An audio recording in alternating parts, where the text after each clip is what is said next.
All right. Oh, and I'll record on Zoom too, just for the backup. There we go. All right. Hello, everyone.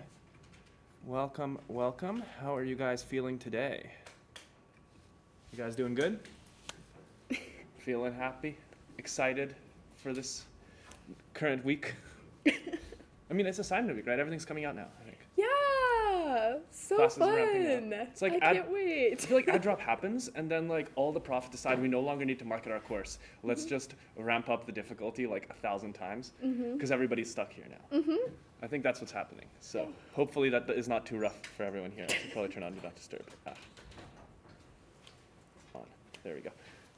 Yeah, so with that being said, today we're going to talk a lot about Java. Last time we kind of did a little bit on introduction to Java. Today we want to get really deep dive into it so that we can kind of cover all of the Java details you will need to start programming your first assignment. Basically, we want you to be ready to do A1 at the end of the day today. And to do that, we'll be doing a bit of a code-along activity in the second half of the tutorial. And in the first half, we're just going to run down a crash course of everything that people typically find a bit tough in Java, and you'd be an expert in this because you switched from Python recently. So if there's anything that doesn't have enough detail, it'd be great if you could like make sure to elaborate on everything that people might not know. Yes, I will do my best. Yeah. But basically the idea today is, we're going to talk about all the terminology that we want to use when writing Java code. So that means everything about, what is a method, how do we define a function. When you take a typical Python program, how would you translate that into Java in an effective way? And how do we maximally make use of our tools and make sure that we understand what all those error messages mean and how we can make sure our code, we know what it's doing. Even if it fails, we know what the error is. The general theme of it is that everything in Java is made to make your life easy. You might think it adds a lot of difficulty to have types and red underlines in your code everywhere and public static void main, and that it's like kind of a pain in the arse compared to Python. Because in Python you can just write, print hello world at the top of your file, it's going to work. Right? Or you can have an array, you don't need to specify the type, it just kind of works, right? It honestly makes way more sense. Once you get with all the types and stuff in Java, I found it makes way more sense because you're able to keep track of variables more easily. And if you have an error with switching a variable and trying to manipulate it in a certain way, in Python you won't know what that error is if you don't explicitly know what the type is, but Java won't let you do that with different types, so it works really nicely. And I think it's a good example of it is if you guys have ever worked with like NumPy, I'm assuming most of you have Python background, that's why we're talking about Python, because Comp 202 is Python. But if you ever use NumPy or like any kind of array in Python, you know how if you have a function that takes a NumPy array, but you give it a regular Python array, it'll give you a type error. Have you guys run into that before? I guess some of you have if you did 202. That's a really common problem in Python, right? Or if you give it a string like, in quotation marks 1, where you expect it to be a number, Python will give you a type error, but it won't give it to you right away. It'll give it to you after you get to that part of the program. So let's assume we're in like a giant billion-dollar company, and we're writing some important code, okay? The code is for like, let's say, canceling a transaction. You're working for Visa, you want to write the code that cancels a transaction when you make a payment. But you haven't actually run it yet, right? So you don't know what's going to happen. If you write it in Python, there might be a mistake. For example, instead of saying you're going to add the amount back to the account of like $1,000, you'll do $1,000 in a string. So like plus quotation mark 1,000. And now either you're going to get a type error in Python, or you're going to get the result of like whatever balance they had and then 1,000 tacked on at the end. So now you've kind of screwed up your transactions, right? So this kind of lack of explicitly writing out your types everywhere can lead to these kind of disastrous problems sometimes. And that's why I would say that Java is designed to make your life easier.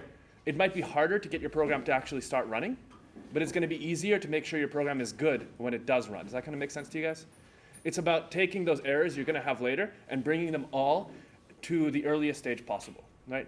So in Python, you might have type errors later on when your program is running. Java is trying to bring all those errors kind of forward in time and show them all to you before your program runs. That's the kind of philosophy behind how Java works. That being said, that has to have a different process for how Java code actually is executed. So Java code runs not as code itself, not from the .java file, but it runs after the .java file is translated. You guys heard, right, in the class about compiling? That's like, do you guys kind of understand what that is? Can somebody give a quick explanation for what you understand compiling to be? Yeah?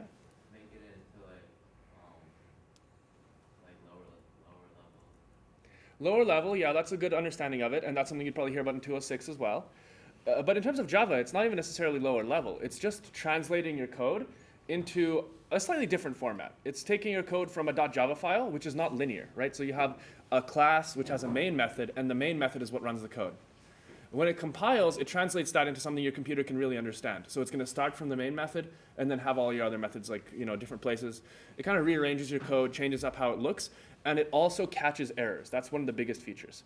When your code compiles, it's going to catch tons and tons of errors. So Natalie, what are some errors you might run into when your code is compiling that could be helpful to know about? A common one is a null exception error that can be catched when compiling.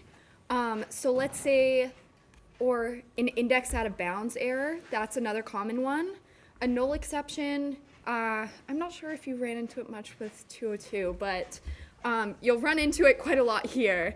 It's if you're making a method and you're working with a type of data and then you didn't initialize something correctly and it'll end up giving you nothing. And you won't be able to call any methods on nothing, obviously, so it's just going to crash your program. And that sort of thing only happens with the compilation and actually running.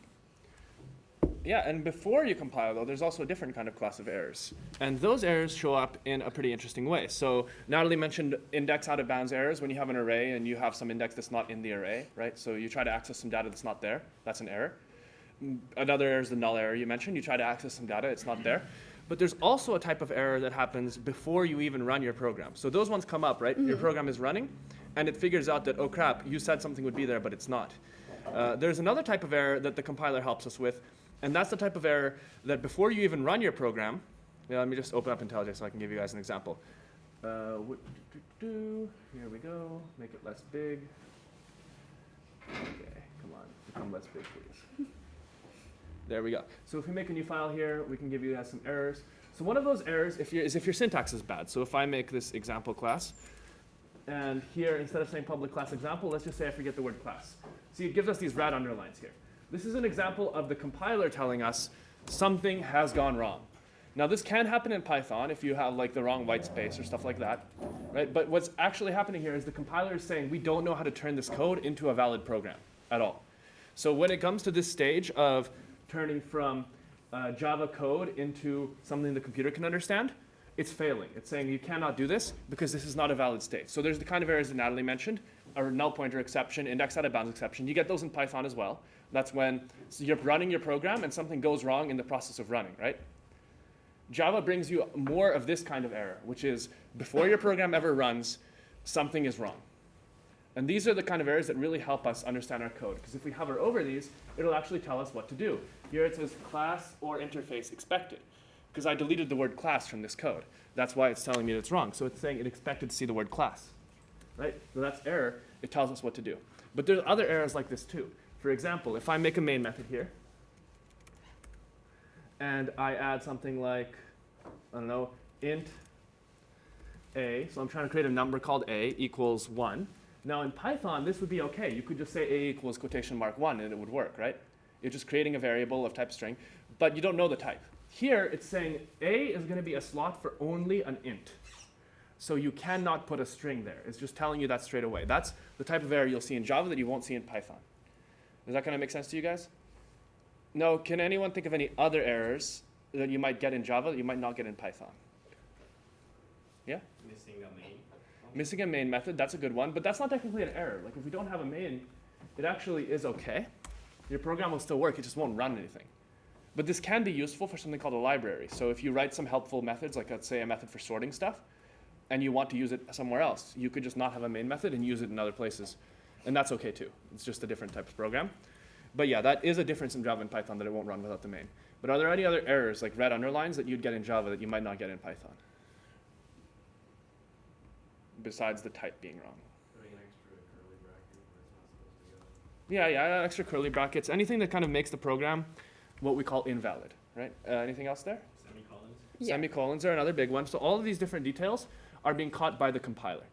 And these kind of errors, you know it's a compiler error because it won't even let you start running your program. If I click the run button here, it's not even going to let me run. It's going to say incompatible types. It's not going to run. So this is our first stage of Java programming, is getting our program to actually compile, getting it to run. And to fix these errors, we just have to hover over the red underlines, And usually this blue suggestion works, but not always the best. So here, the blue suggestion might not be valid because it's going to try to turn the string into an int. Instead, we want to just remove the quotation marks, right? Then it'll work, it'll run. So that's kind of our first stage of error handling. Do you have anything to add to that, Natalie? No. Cool. So yeah, after it compiles, it's going to turn into what's called bytecode, which is the kind of code that the Java runtime can actually deal with, and then it's just going to run your program, right? So that's kind of our stages of running a Java program. The compile time errors, though, are a big difference between Python and Java. So how your code actually runs is you click the play button. You're all familiar with this. It's going to run whatever's in your main method, but it's also going to include everything that's in your blue SRC folder. So here in our project in IntelliJ, you've got a sole folder that's in blue. It's called SRC. Every file in that folder is part of your program. So if you've got 5 files in there that all have different stuff, those are all part of the same Java program, even though they're in different files. Does that make sense to you guys? It's all put together. So everything to do with your program is in the blue SRC folder. If it's part of a different program, it's not in your blue SRC folder. So quick little pop quiz from last tutorial question for you guys. If you're making projects, I don't actually know, maybe this was Monday or Tuesday tutorial, but if you're making multiple projects, right, separate programs, let's say separate assignments, should you put them all in the same blue SRC folder, or should they be in different projects and different blue SRC folders? Different projects, different OSFP. And why would you say it that way? Whenever you create a new project, it automatically makes a new SRC folder for that project. So Absolutely, yes. But why would you want that? Like, why wouldn't you want them all to be in the same source folder? Yeah? so you don't overload for no reason. Yeah, you don't overload for no reason, which also can also be said as, so you don't include all your files together. Because when you're running your program here, it bundles everything in your blue SRC folder, all those .java files together, and puts them all together into the same program. So if you've got 3 different assignments with 3 different programs, you don't want to bundle all 3 of them together when you like submit the code, for example, right? You don't want the program to collect all those together and put them all in the same thing. A practical example with this would be all the apps you have on your computer, right? Like our computer has lots of apps on it. You'd have like, your Maps app, you'd have your search engine, your, Safari, Chrome, whatever, have all these different apps. If all of the developers of these apps put everything in that same blue SRC folder, every single one of these apps would have an absolute ton of code just attached to it that is not useful, right? If I'm developing maps, do I need all of Safari to be also included in that in a giant file? Probably not, right? Like you don't need to have these giant projects that have all this extra code in them. And there might be a conflict, right? Let's say Maps has a method that's like create window, and Safari has a method for create window. But those methods are not exactly compatible. They have like different formats. How do you know which one you're going to use? Because there's kind of this ambiguity between different projects, you should be using different blue SRC folders for all of your different projects entirely in IntelliJ. Does that kind of make sense? The blue SRC folder bundles it all into one program. So that's one detail. And then, yeah, whatever is in the main method is what runs. And yeah, there's another example of it. So Natalie, you want to go through this example of main method versus other methods? You can also see it on the little screen there. Okay. So we did a little bit of this last week if you were here in last week's tutorial or were following on Zoom.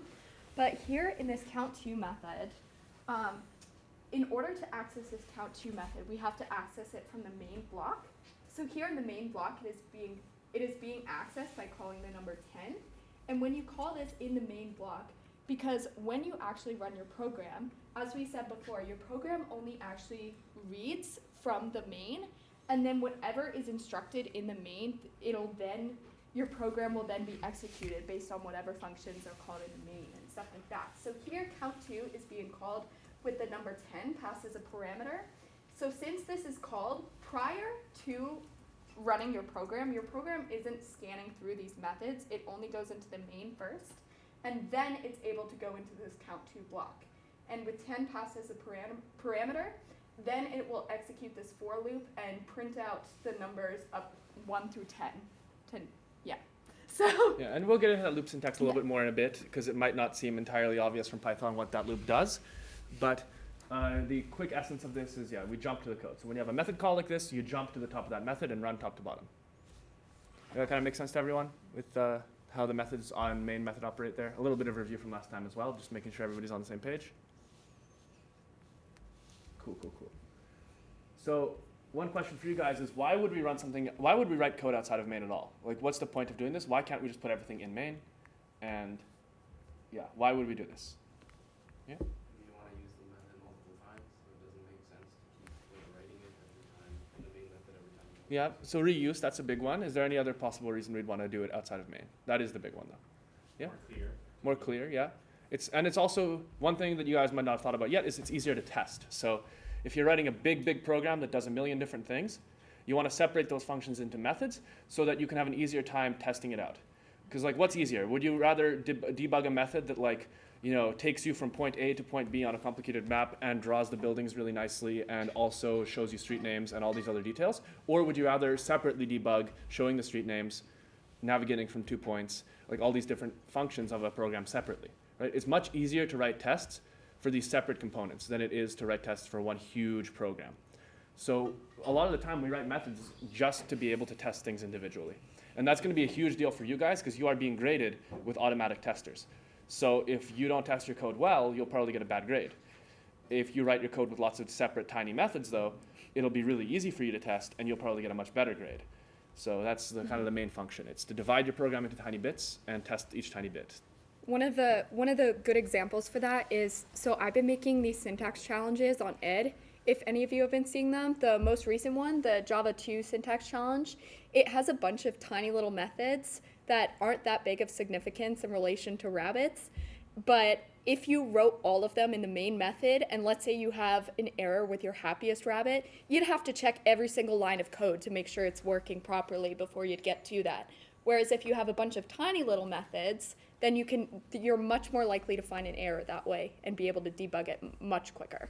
Yeah, because if you know what your error is happening with logically, you could figure out like, pick happiest rabbit is not working. So maybe you should check the pick happiest rabbit method in that.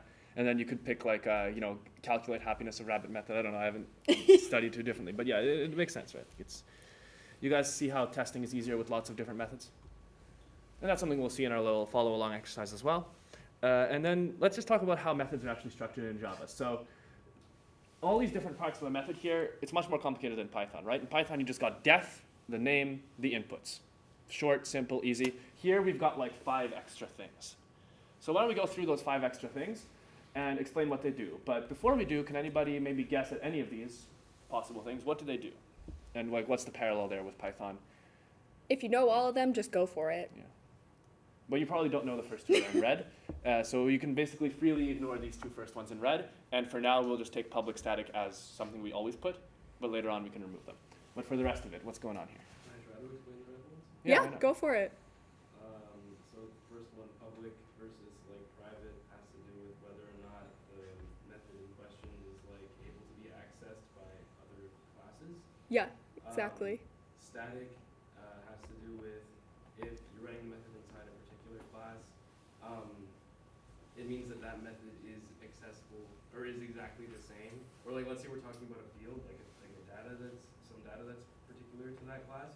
Every instance of that class has that same field or method, like exactly the same for each one.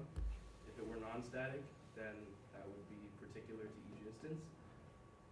Yeah, that's totally correct. But we'll get into the instance thing a bit later because so far we haven't touched OOP. We'll do that probably next week. So for now, it's okay if that doesn't make sense to everyone. But yeah, the static one as well, you know how it gets bundled, all the files in the SRC folder. So what you're saying is that when they're bundling together, if you want other files to be able to see your method, you make it public. Yeah. So that's the essence of these 2 red ones. But again, these are not important for this part of the semester. You won't even, I think you'll be dealing with it a tiny bit in A1, but it's kind of something you'd see more later on. Right. Started a little bit with Yeah. OOP. A little bit, yeah, but Yeah. it's not heavy on that. A2 is going to be much heavier on in terms of that kind of stuff. But what's important right now is more so the return type here, the name, and the input types. So how did those work, and what do they do? Yeah. It's like a function in Python. So you have a name, which is the green part. Yeah. No, the blue part. And then you need to enter like a value, which can be of any type, and then it will return something. And so the green part is the type of the thing that is going to be returned. And in purple is the value that you're going to enter. Yeah, so basically it's like in math we have something like a mathematical function. Let's say we have addition, right? Addition takes in as input 2 numbers, and it gives you 1 number out, right? That's a common function we think of. And these are really very similar to mathematical functions because the same rules apply. You can nest functions. So you know how you can have like 1 plus 1 plus 1 in brackets, right? You've nested those functions. So you can use the output of the second 1 plus 1 in the first, so if the example is like this, 1 plus 1 plus 1. So here we've got a function in here, right? This is a function. And this is not a function, that's a value. So you can combine your functions with your values to kind of evaluate them over time. Does that make sense? Like you can put a function as the input to another function. You can treat them as values. Yeah?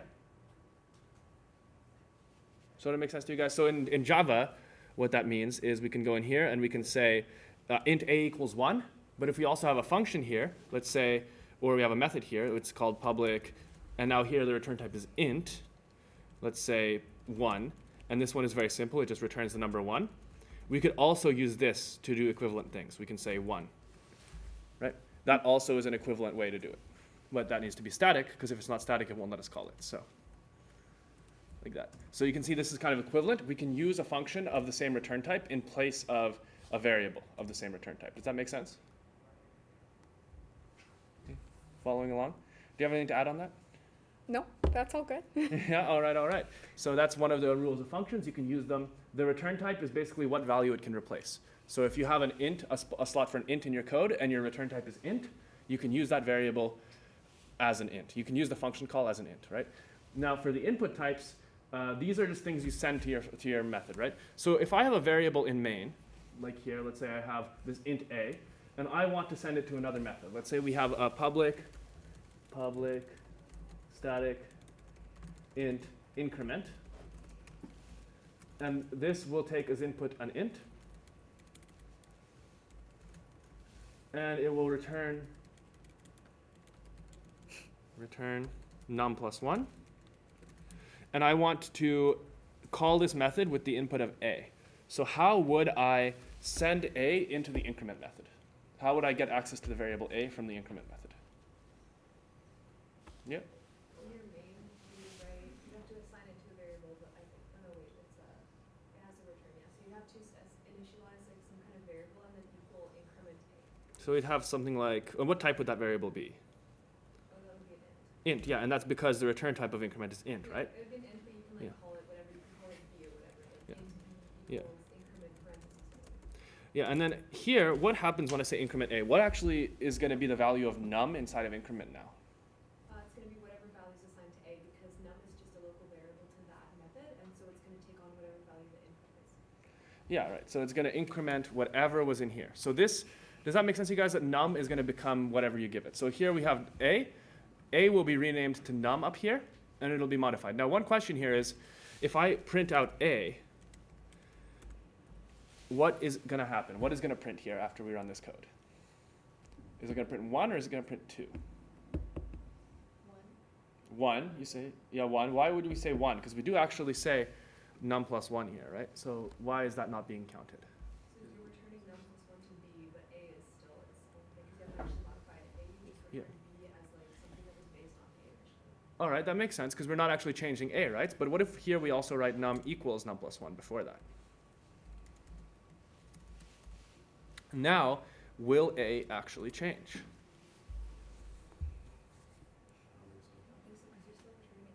You don't think so, right? And it's because when we have an int, it creates a copy of it when it goes into the method. It's not the same int anymore, right?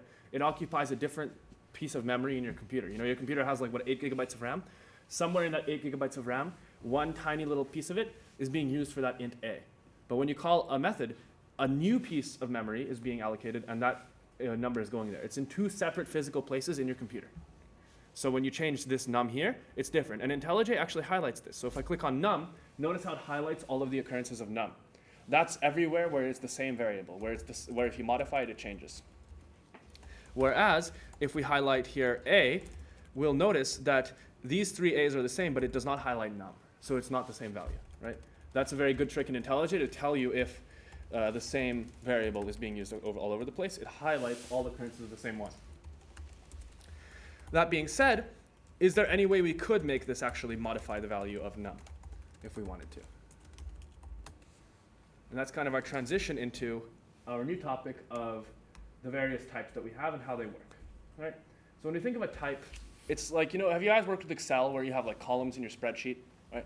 You have a column for dollars, you've got a column for a number, you've got a column for a decimal point. It's exactly the same idea. It's just what kind of data is going in a particular slot. You can think of the variable as like a cell, and the value in there as like, a particular thing. So there are lots of different kinds of types in Java, but there's a few important ones. You want to help us go over primitive types on this? Sure. Hey. So primitive types are the types that are automatically constructed in Java. So if you're using a Java IDE like IntelliJ, these primitive types, so double, int, char, and boolean, are types that are automatically there whenever you open up Java. It already exists. And meanwhile, something like a string is not considered a primitive type. And something like an array is also not a primitive type because you can build these types of, for example, an array, you can make an array of doubles. So the double is the building block, is what is being used as the foundation for the array, which is, so you have an array, you implement an array, but then you have to pass doubles into it. So doubles are the foundation, and it essentially builds other data types that you can use later on. And when you say array, you mean it's like a list of items, right? So in Java, just in case people aren't aware, the way we make an array in Java is you put these little square brackets after the type. So if you have a single double here, right, that's just one decimal point number. Put the square brackets, now you've got a bunch of those numbers. Yeah? And now we can give it a name, like say doubles. But this actually has no particular value now. See, I don't even assign it. And the only way I can give it a value is if we actually put doubles into it. So you can see it's kind of like a composition of a bunch of doubles. As Natalie was saying, we're building a more complicated thing from a primitive type. We take the primitive simple types, we build more complex things from them. So here we could say 1, 2, 3, whatever. That works as a double array because we're building it from a bunch of doubles, except these are being upcast to doubles, but we can say here. And all this stuff might seem really boring and monotonous, believe me, I know, but it's all extremely important for learning how you're going to go into deeper algorithms later on. And with analyzing your code, this is all crucial stuff to know, even if it seems really basic at first. It's really important, and it's stuff that can easily make or break your code when you're analyzing algorithms in the future. Yeah, so that's arrays, but are there any other things we can build from our primitive types there? Why don't you tell us? Well, you can, right? So primitive types are special because they show up like this in orange, right? And they have orange values. Orange lowercase is kind of the name of the game for primitive types. So when something is built into the language, it's something your computer already understands. These primitive types are, in fact, the only thing your computer understands. It deals entirely in these lowercase orange primitives. So here, which things here are primitives and which are not? Like, of all these lines, which variables are primitive, which are not primitive? If the rule is that primitives are lowercase orange in their type name, right? Yeah, so these are all primitives, right? Because it's a lowercase I int with orange text. This double array is interesting, though, because the word double is orange and lowercase, but you've got the white square brackets here. So the fact that it's an array is not primitive, but the type inside the array is primitive. So that's kind of our understanding of what is primitive. But there's implications to this that go beyond just the color of the symbol in IntelliJ. There's actually a lot of meaning to something being primitive that we can exploit for our benefit. And the things that are not primitive are called reference types or objects. So everything that is not primitive is a reference type. They work differently because a primitive literally exists in your memory as its own value. So if I have int a on my computer, somewhere in the memory, that int is literally sitting there and is just a plain int, right? Because our computer's memory only really has slots for plain numbers like int, double, or a single character of like a letter. It doesn't really have space for complex, weird things. It just doesn't have the slots for it. Imagine our computer's memory as, well, I don't have a Chalk's pen, over here. but you can imagine our computer's memory as like a gigantic grid or a gigantic like list with a bunch of little boxes in it that can store a single int, right? And they can store one unit of a number, right? If our memory is arranged like that with just little slots for numbers, how do we store more complicated objects? What if I want to put a whole sentence in there? How would I put an entire sentence into a structure which only lets me put a single letter in a single box?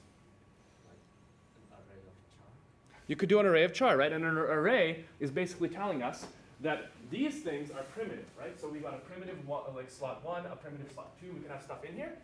An array is saying we don't just take one of those slots, we take a bunch of those slots together. And from that, we can build kind of a bigger object. But how do we know which slot our array is in and how, like, where it starts and ends? That's kind of our question, right? So if we want to allocate a bunch of these slots together to make something like a string, how do we know where it starts and ends? So, actually, let's just do this with a char array first. Yeah, we can do a char array, Consider yeah. it as a char. Let's say, we So- want to make the word cat. Okay, so a char itself is a primitive data type. So let's say I'm defining a variable, yeah, we'll just do this. Char A is A. So this will be stored, so A is gonna be stored directly here, for example, in your memory. So the way this works is when you define a variable, space is allocated in your memory, and since this is a primitive data type, the value of this data type is stored directly in the memory. Because that's how Java works, primitive data types are built into the computer, so there's no reference that needs to be stored. It's just whatever you define goes right there into the memory, and you can easily access it that way. Now, let's say I want to make an array of characters. Sure, we're just gonna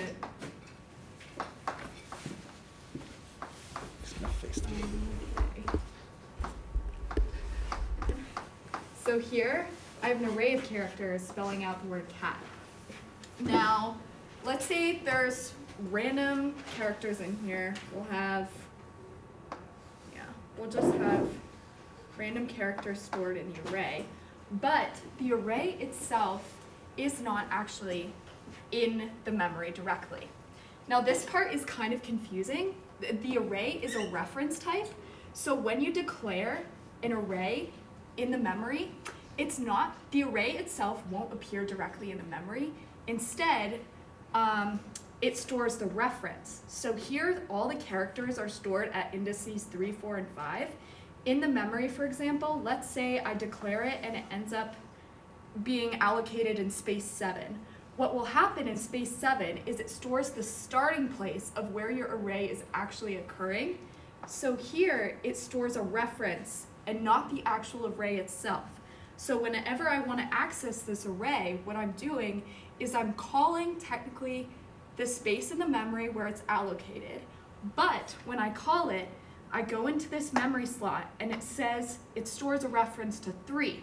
So it'll instead go up here to reference 3 and then access the variables one at a time. And how does it know when to stop? It stops when it reaches a null character. I think it stops because when you have an array in Java, you have a dot Yeah. length property. So an array is actually two things. So it might not be obvious at Yeah. first, and it's actually not something we think about in C, which is probably what you're thinking Yeah, about. I'm thinking of C. Yeah, so you don't learn this in Java usually. It's not usually part of 250. Yeah. This is a C thing, you learn it 206. Mhm. Java has an extra feature that C does not have. Because in C, you have a separate variable for the length of the array and also the array's location. Right? In Java, they're actually put together. So if I can take your chalk for a Yeah, second. go for In it. Java, the array would actually look like this. You'd have 3 as the length of the array, and you would also have 3 as the index of the array, which is kind of convenient for us because they're the same value. Yeah. But the array would actually basically be two things in your memory. The first one would be where it starts in your memory, which you never actually see in Java because it hides that from you. And the second is going to be the length of your array. Right? So we basically go from the start index to the length, and all of those slots belong to our array. Now this ties into a few properties of arrays that include the fact that you cannot change their size afterwards. So once you make an array, you cannot change its size. It's always going to have a certain number of slots. And it ties into the fact that when you have an array, you have its dot length property as well, right? Yeah. So unlike Python, you can't append stuff to lists? No, you cannot. No. It's always fixed size. So you can build a structure which lets you change the size, which you'll see later on in the course, but you actually have to manually build one of those. Yeah, there's a data structure called an array list, which you'll see way later in the course, which it allows you to expand arrays technically. But for now, just know that arrays, you can't expand the size, but you can change what's in the array. So I can't change the reference to what the array is actually referencing. So this object here will always reference these two 3s, 7 and 8. But I can access it and then change the individual elements. So I could say like array at index 0 equals B, and this could change to a B. Yeah, so if we actually erase this out, right, it doesn't affect our array. The only part that stays the same is the array itself. If we change this to a B, it's totally fine because this doesn't affect our actual array variable. It just affects what it's pointing to, right? So this is the general idea of arrays. Are there any questions about the structure of the array here? Right. So from this, we can build a few implications about the array. We can say that the array is, you can change what's in it, right?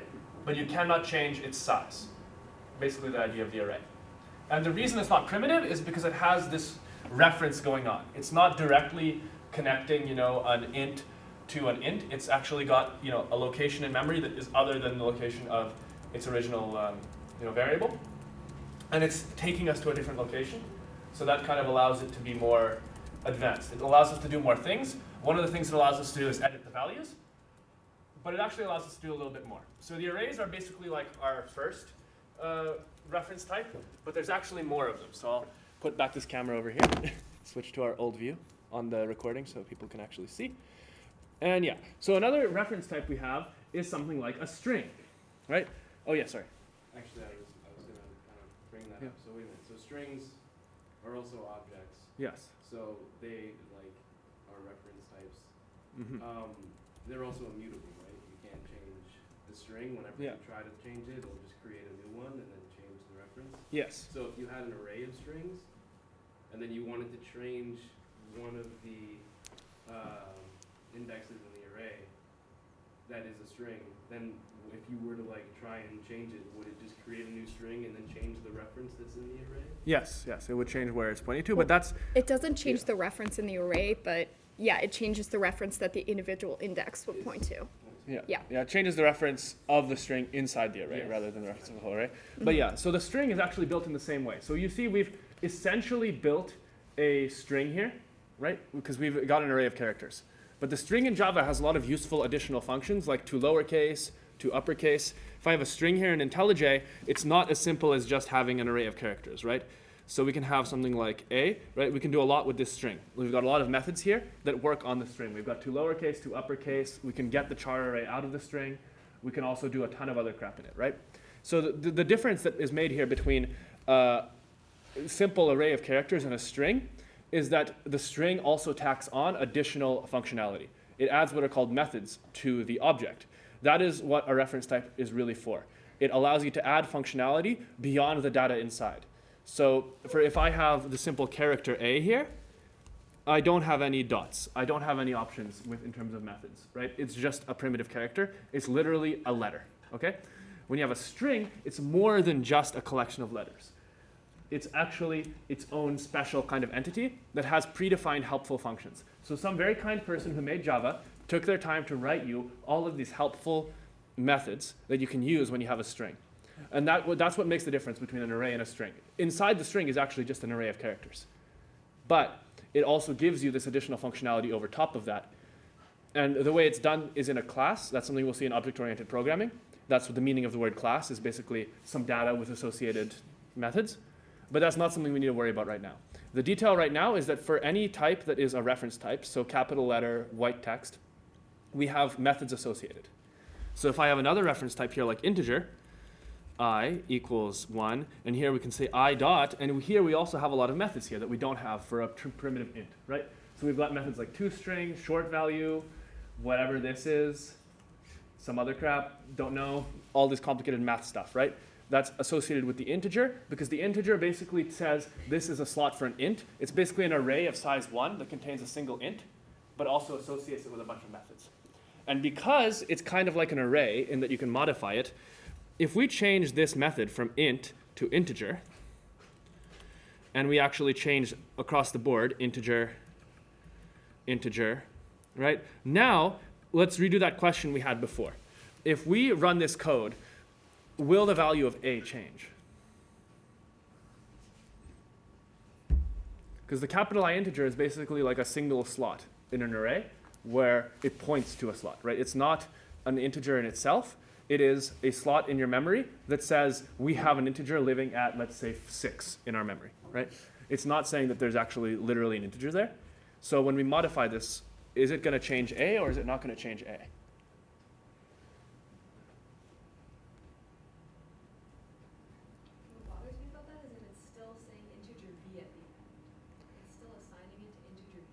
It is, yes. But let's Would you just A and B with the same value? let's draw it out and let's see, right? So we're saying, I'll do it underneath whatever this is. So we've got our little memory here. Let's make it smaller than the other one just so it's clear. 0, 1, 2, 3. That's all we really need in our memory. At the beginning, we have a line, integer a equals 1. So we have an integer. First, we have the actual integer pointer, right? Because it's basically an array. It references to a certain location. So here, we'll put the number 1, representing, hey, at index 1, we're going to have whatever value we put in here. And that's, well, let's say it's a reference by putting the little arrow here, right? It's pointing to the slot 1. In here, we then put the number, which is also going to be 1, which is inconvenient. So I'm going to make it something else so that it's a little bit more clear. So here we have the number 420, which has no significance. Now, this number is what's stored inside of the slot, and this is the location, right? So the next line, we're saying integer b equals increment a. So we're going to go into increment, and we're going to see that num equals num plus 1. So as we said earlier with the method inputs, a is being renamed to num for the purpose of increment. And since it's being kind of copied to a new variable, what's actually being copied is the location. So now we have another value called num, which I'll say it's num by putting it in quotation marks here, which also has a number 1 pointing to here. Because we don't copy the value, we just copy the reference. So now the reference of 1 is the slot that contains whatever value we have, is copied over to the new method. So when we have the line num equals num plus 1, we're saying that whatever is in slot 1 equals whatever was in slot 1 plus 1. So if I take this now, I can change this to 421.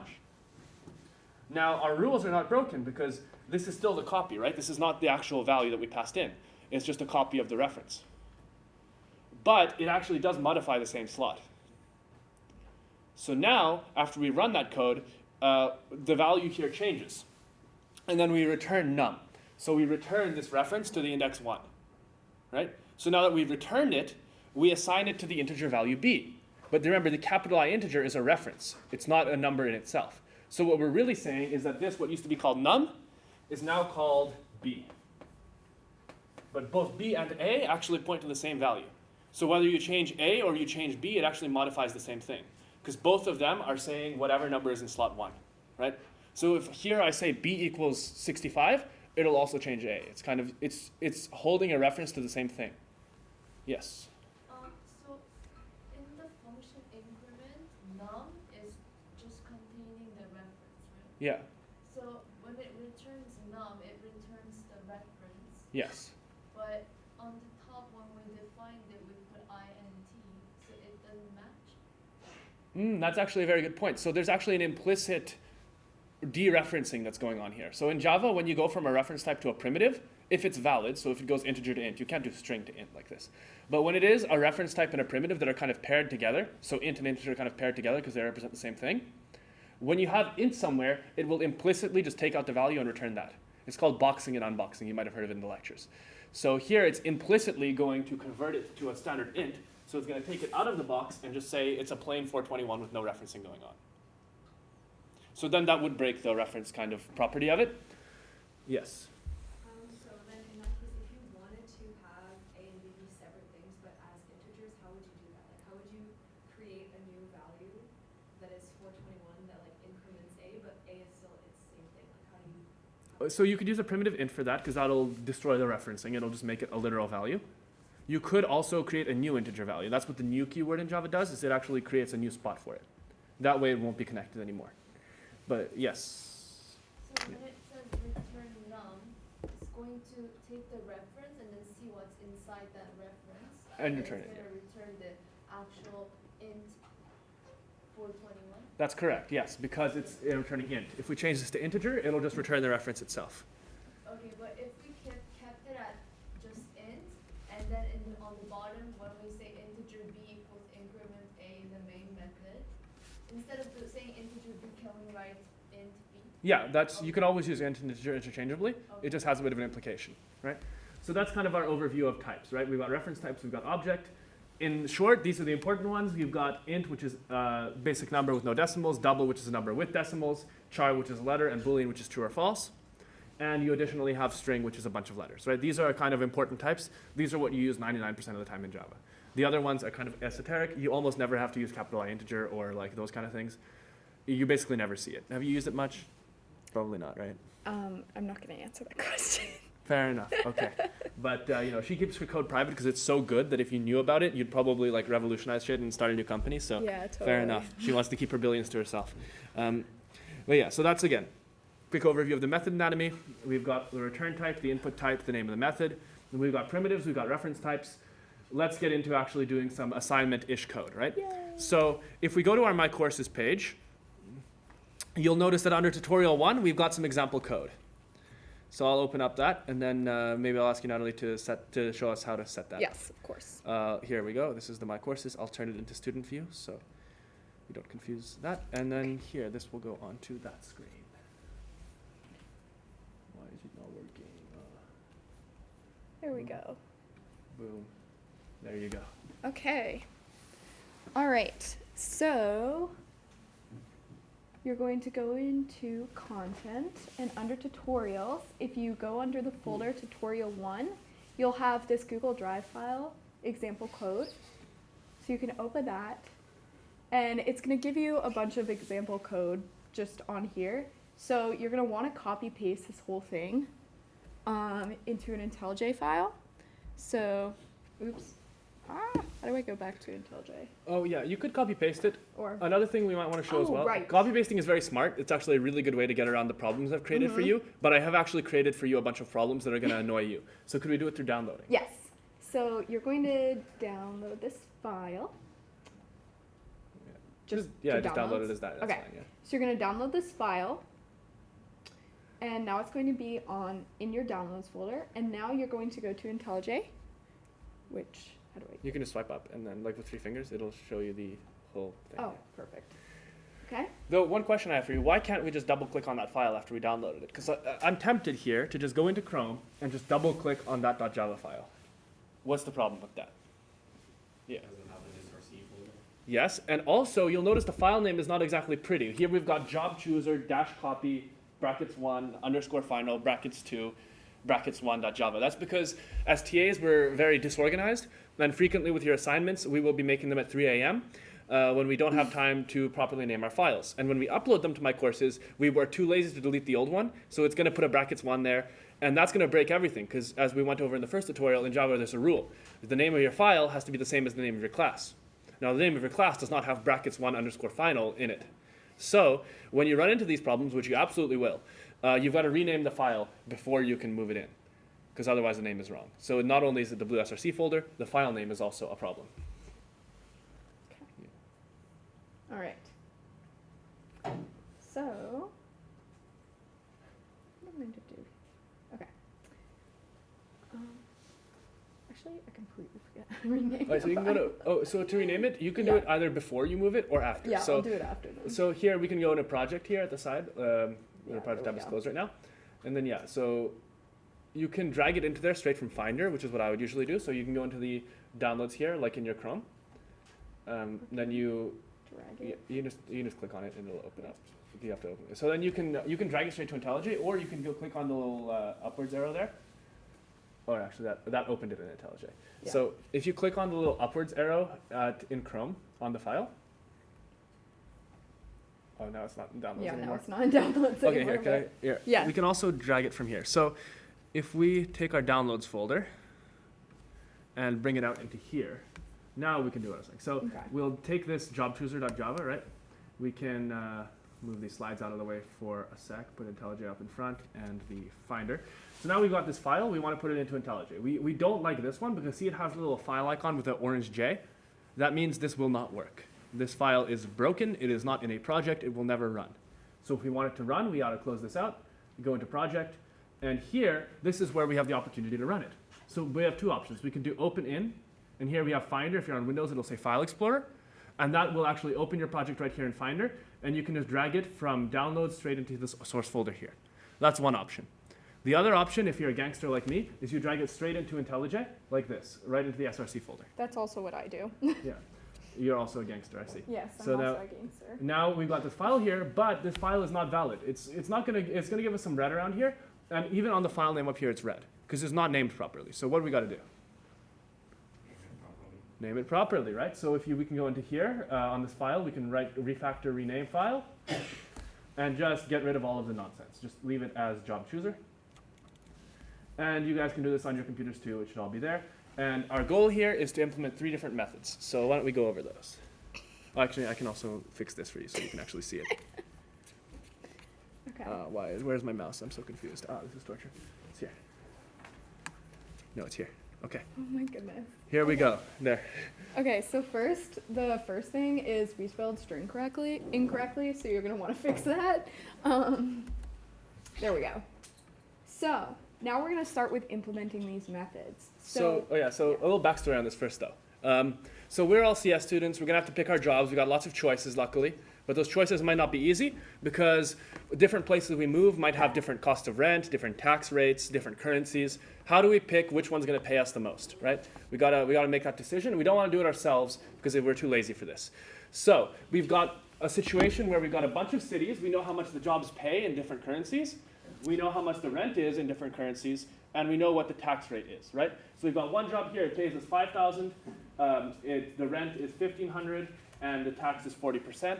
So who knows? Maybe that's good. Maybe that's bad. We've got another job. It's in U.S. dollars though, so we have to convert the currencies. It pays 7,000, but the rent is 2,000, and the tax is 33%. So we got to have basically a bunch of these options, and we want to be able to choose between them. And we've actually separated this into several steps. So if you scroll up a little bit, you'll see our first step here is to convert the currencies. We want to convert US dollars to Canadian dollars. That's kind of our first challenge. Afterwards, we're going to have the challenge of picking between 2 jobs. So we get as an input the tax rate, the cost of living, and the pay. And we have to choose which one is the best. And the third step is we have arrays of these jobs. Because we're going to get so many job offers that a single 2-job comparison is not good enough. We're going to have a list of like 1 million of these. We want to pick the best one. So these are kind of our 3 stages to our solution. So before we get started, are there any questions about what we're up to? And I'll give you guys a moment also to download the project onto your own computers. There's one question on the chat. Question on the chat. Oh yeah, about the reference types. All right. Yeah, do you If wanna A's answer that? reference is passed into increment, would num+1 create another integer reference that returns a point to that one?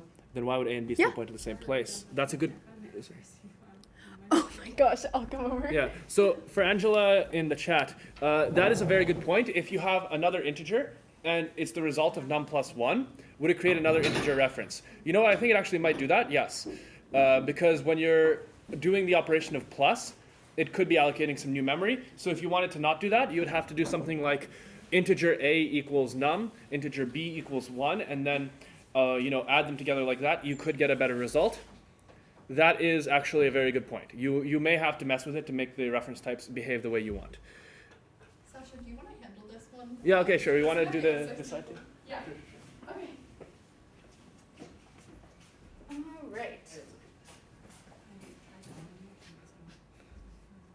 That's very interesting product. All right. Okay.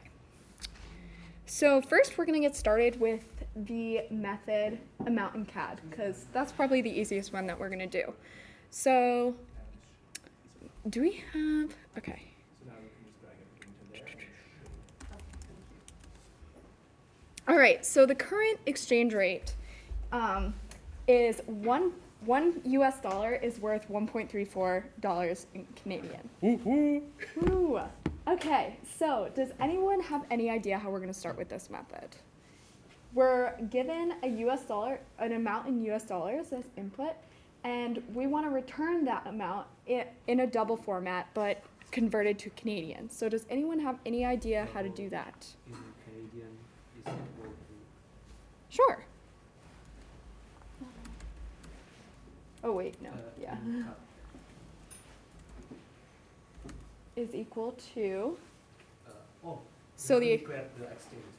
yeah, okay, so we can do that.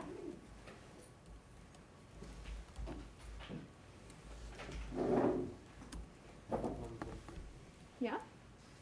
Okay, so we have the exchange rate, and then what is our next step? Make it a little bigger. Yeah, you just do you- pitch to zoom. Oh, Just like that. there we go. There Okay, you yeah, there we go. All right. Anyone have any ideas? Yeah? Double amount in CAD is equal to USD times exchange rate. Yeah. And then return CAD.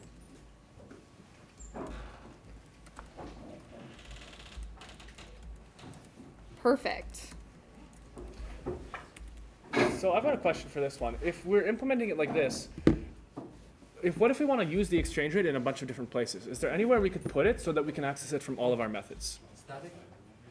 Yeah, so if you make it static and you put it outside of the method, exchange rate could be available everywhere, and that could be really helpful for us because then we'll be able to reuse that same exchange rate to do all kinds of conversions. Yeah. Wouldn't it also be better if we write it in a one single line, like return double CAD equals that? Yes. Instead of like, Yeah. Could be better. It doesn't ultimately actually make any difference, like in Yeah. terms of our code running. It's just for our own readability. So if you are satisfied by doing one-liners, which many of us are, then absolutely. But if you feel like it's easier for you to understand what your own code is doing like this, that's totally fine too. It's not something that people are picky about. Yeah, something that I do a lot of the time is I'll make my code in variables, separate variables like that.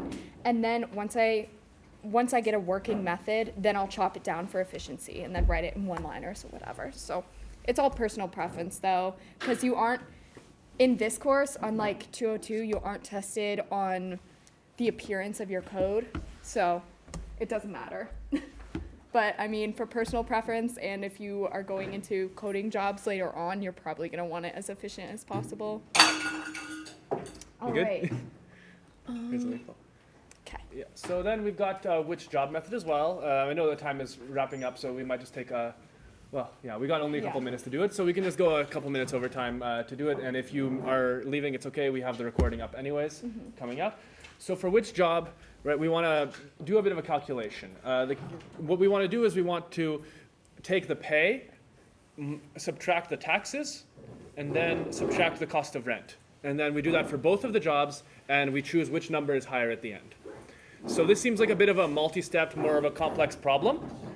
This is the kind of problem we want to divide a little bit, right? So we could do something like creating a variable for the total after tax, and kind of go from there, perhaps, Okay. for each one. Yeah. in case wondering whether to just do two methods because you're treating like two different things, right? You could. Yeah, you could make yeah. a method to do the final calculation. That's a very good intuition, right? So if we wanted to create, yeah, Because we're calculating for the two jobs, right? yeah. Why couldn't we have a method for each? Yeah, we'd have a method to calculate the total pay after taxes and rent, right, for each job. So why don't we do that? We can create a method like Sure. that, total pay. Okay. Okay. I'm gonna do a lecture, but thanks. Yeah, For of sure, yeah. course. Thanks for coming. You know, technically, we like the lecture for the classes like now. Oh, it's okay. That's why. Oh, is this right before the 250? Yeah. lecture? Oh, fair enough, fair enough. All right. What are we taking in this Uh, for the total method? We can just copy paste the total ones pay. for job one from Yeah. here. Yeah. Okay. Copy, and we paste them in, and now we've got our little inputs here. Yeah. So Okay. then, yeah, we can basically do our bit of math here. For those of you who are going to leave right now, we just want to divide this up, do the math in this method, and then call it from above. So if we assume that this method is done, how would we do the which job, assuming that we can get the total pay for each one? Right, that's the kind of question for you guys. So assuming, let's say that this one, let's pretend we finished that. We did the math where we multiply the tax rate, do some subtraction, right? How would we actually implement which job here? Yeah. The next statement, see which one is bigger than the other. Mm-hmm. If it's, let's say we do like, if K of the first is bigger than K of the second, choose the first. Yeah. Yeah, so how would our method call look for that?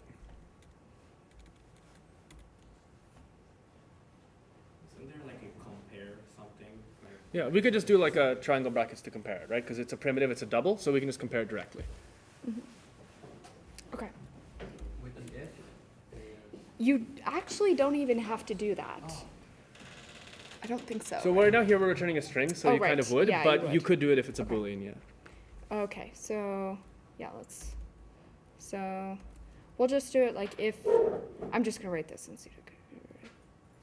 Yeah, job one, sure. We're just doing like this. Job one. I think you have to calculate the total using the helper Yeah. method there. Yeah, so we don't. Okay. Oh, yes. Okay.